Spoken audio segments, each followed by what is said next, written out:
What were those kind of pivot points that you could identify as key to your development?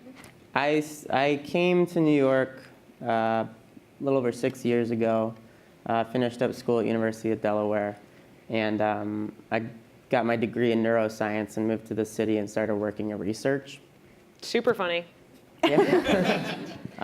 It was my first job was in a heroin and opiates research lab. Even better. Yeah. Wow. It was a lot different. Is this all true? Yes. Okay.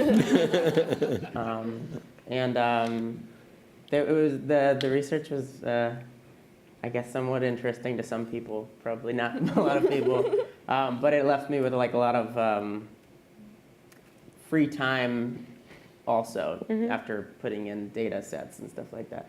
And I started to draw cartoons on Post-it notes, and I eventually started putting those on Tumblr, and the Tumblr got mildly popular, and at one point it enabled me to sort of use it as a calling card.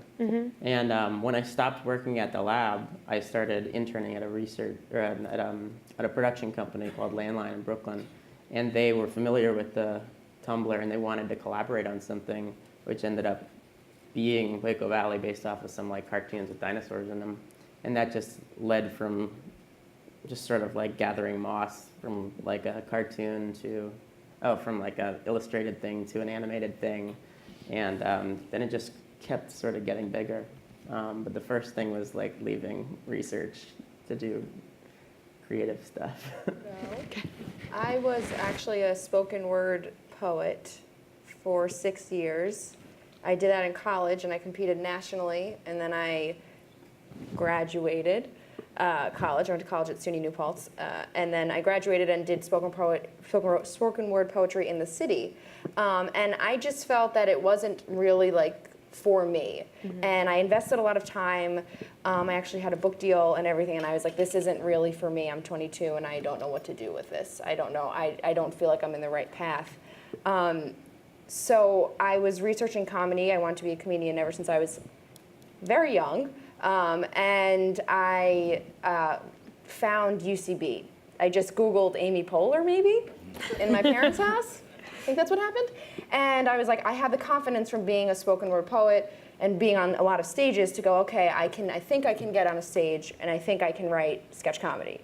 Some of my poetry was funny. Some of it was not so much. So I started taking classes there. So that was a very big milestone, was just deciding that the art form that I spent 6 years doing and getting mild recognition for was not really the art form that I really wanted to be in. And being like, that's okay. I think that's okay. I did comedy and poetry for a while, and then I was just like, I have to make a leap here, and I'm gonna just completely go to comedy. So that was one milestone.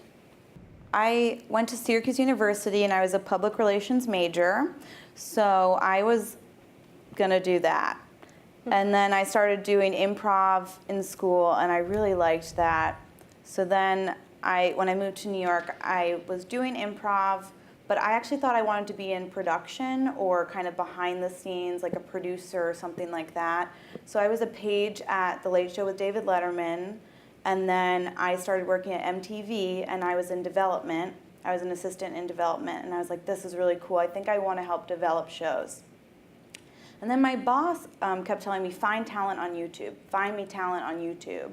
And I was like, I feel like I'm that. Like, I want to show you me, but I have nothing to show you. Being funny around the office, won't do it. Hence the apple suit disguise. If I disguise myself in an apple, maybe she won't notice. So then,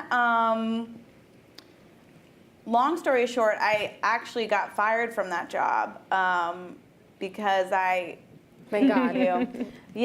I wasn't happy, and I can't hide my emotions sometimes.